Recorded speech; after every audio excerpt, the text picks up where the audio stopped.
crazy work week. So, what better thing to do than to reset, to give some zen, and to do some self care? Yesterday, I gave my hair a good deep condition, and today, what I do every morning, for those who don't know, I love tea. So, I love to just romanticize my mornings with a good pot of Earl Grey tea in a beautiful pot here, and also with a teacup and saucer to match. It just brings my day such beauty and makes me feel just at peace, at zen. So I have that going here. I burned a candle as well with a beautiful fall scent because we are in the autumn solstice at the moment. But one thing I love to do, and for those who don't know, I do have a garden. It's a small garden here on the back deck here, and we're growing different things from roses to also produce. So we have kale. I'll show you guys in a second. But gardening really gives me peace of mind. It's an activity that somewhat of a workout, especially if you're working in soil, which I tend to love to do. And then also just mental peace because it's just quiet. You're one with nature and you're tending to things that bring you nourishment in your day to day eating habits, right? I haven't tended to the garden in quite a while. We had a good thunderstorm yesterday, so they're well watered. However, there's a lot of things out there that are overgrown, that need harvesting, that need fertilizing, the whole works. And I've been procrastinating and just letting Mother Nature do the work for me. I do need to go in there and just tend and just help her out. What I also want to show you guys and tell you guys is our future plans for the garden as well. This deck here is something that we're going to completely redo, and I'll talk about it once we're out there more. But we're going to demolish the whole deck here and put in a stone patio. That's going to be so beautiful and will mimic very that Renaissance Rococo era. I just love that era. I think it's just so timeless and elegant and just exudes beauty. So I'll talk more about that. Also, I do want to also preface that I am still working on the comprehensive guide to success in corporate America. This is going to be the guide for transgender folks as well as non-transgender folks. It'll just kind of navigate you and show you the blueprint on where to get where you want to be in corporate America, with also elements in there for transgenderism. If you're working on your transition or you want to transition, this particular video that's coming up, I'm praying I can get this out next week, will help you navigate that while you're working on your career in corporate America.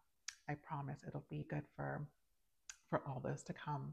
But I'm going to finish my tea here and then also put on a light cardigan, and I will meet you guys in the garden to go over what we're growing and also do a little harvesting montage together. I'll see you out there. Okay, so we're here, and as you can see, the deck here is a little disheveled. We bought the deck this way with plans to actually refurbish this whole entire thing. And as you can see, we have a little garden here, which I'll go through each one of these. But first, the deck, I want to talk about that. As you can see, our breakfast nook windows here are actually elevated. So let me make this a little wider. It's a little above the actual ground. So what we're going to do is a 2-tier stone patio system. We're going to have the exit here be a French door that opens in, of course. We're also going to have a 5-foot kind of walkway here that we can add as a first tier. We can have sitting areas, we can have florals up here. So that way when we're sitting in the breakfast nook, we can see the beautiful flowers that are on the first tier of our patio. This first tier will have steps that go down into the larger patio that's going to be on the ground level, where we're going to have an encased grill, we're going to have a seating area, the whole works. Of course, fairy lights as well in case we entertain for 4th of July or whatever else. But that's the vision. We'll probably do that maybe next year or the year after. So of course, we're going to work with someone who can help us really design that to perfection. But that's the goal for that right now. Now, for the garden here, let me go one by one, and I'll start to my right here. To my right, we have kale and Swiss chard here. As you can see, it's overgrown. The soil is mossy, which means that it's fertile, which is great, but still we want to kind of, aerate the soil, and I'll show you guys how to do that, or how I do that. So as you can see here, I do need to harvest this as well. This will be great for Sunday dinners, for my fresh pressed juice. And so far we don't have any kind of pests or mites, which is really good. So that's great. We also have tomatoes here, which Some aren't doing the best, but I do want to harvest the ones that are ripe, as well as these ones that are fully grown can ripen further inside. We also have some Swiss chard here, which is getting a little nibbled on, it seems, by some kind of pest. So I will spray some neem oil on that and make sure that they're good to go going forward. We have some new growth here, which is amazing, and looking forward to that. We also have some eggplants that are growing. So look how bulbous this is. My goodness, this is amazing.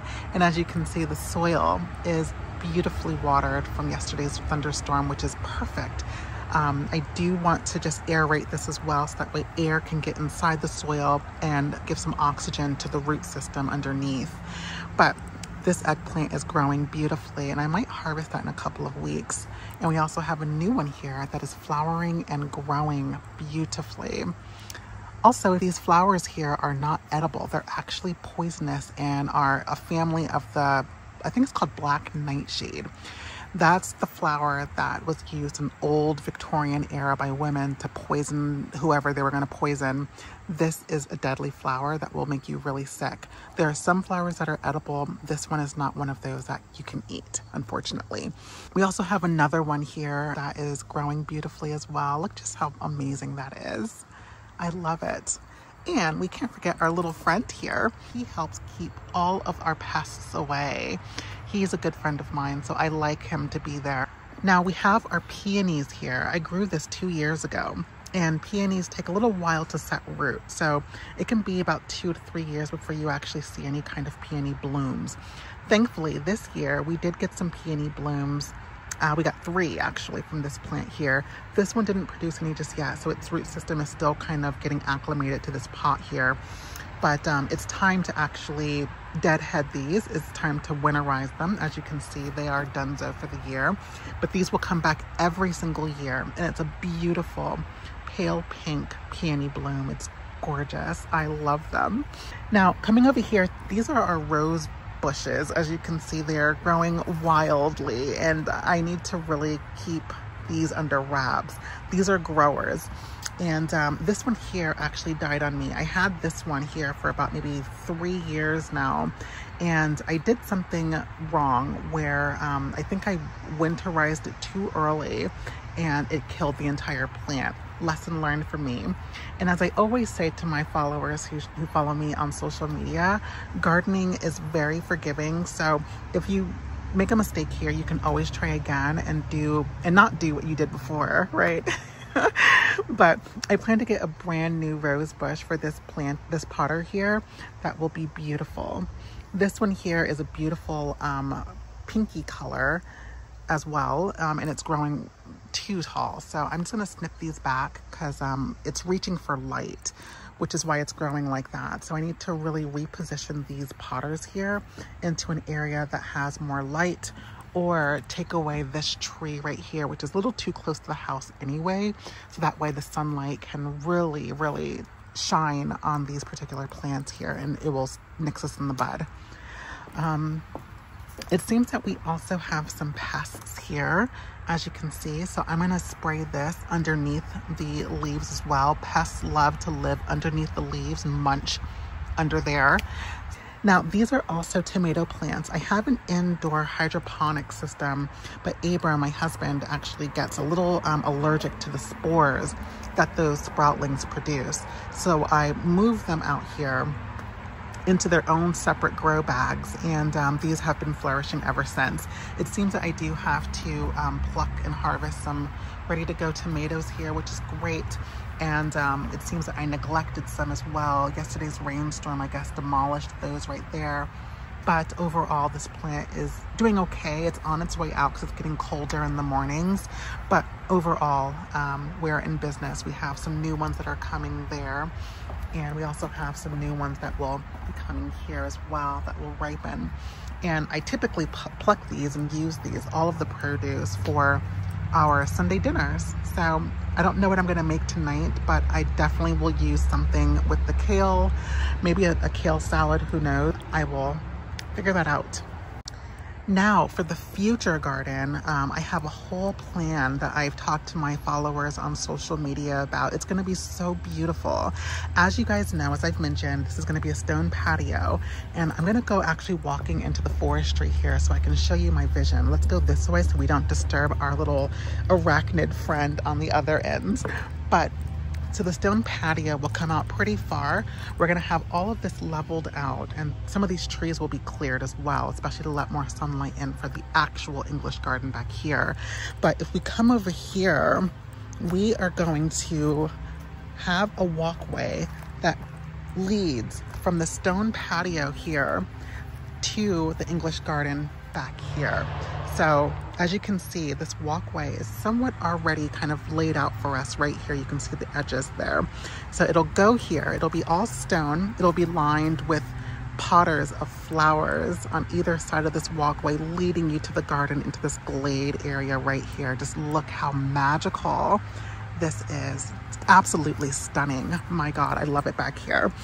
But I want to keep as much of the trees back here as possible. I love how our house is literally in the forest, so it meets nature, right?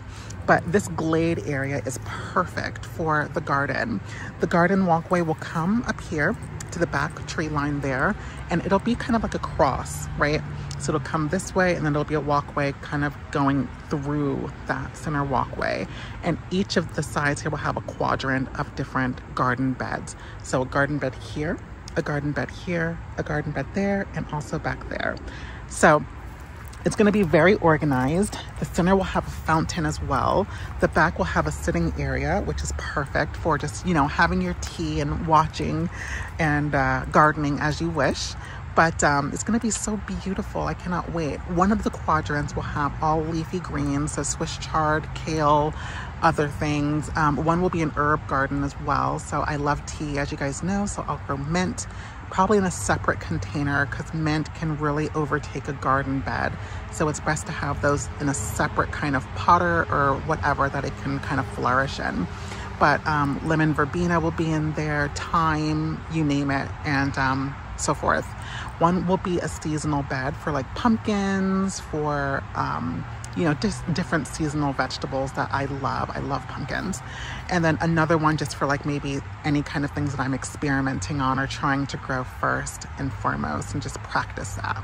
So I am looking forward to this vision and getting this up and running. So yeah, that's going to be everything with the future garden. Let's go back and start our fall tending. I'll see you over there.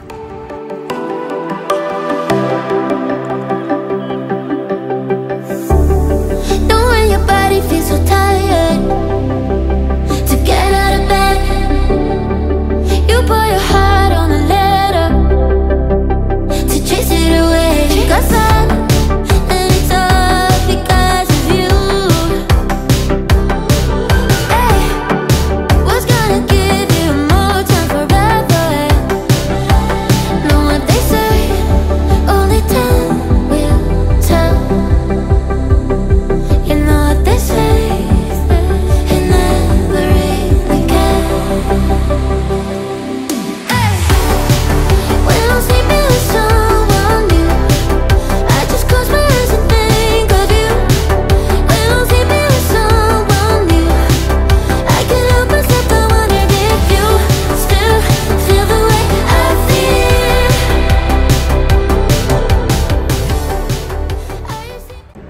All right, the garden is tended to. Everything is back to where it needs to be and ready to come back with a full vengeance. Now, it's a beautiful day out here and I don't want to waste it indoors. So I'm going to go for a beautiful walk in the forestry here and really just soak in all the nature that I can. Thank you so much for coming along with me. This was a quick and easy, just wholesome video. And until next weekend, I will see you guys very soon. Have a beautiful day and I'll see you soon. Take care. When I'm sleeping with someone new, I just close my eyes and think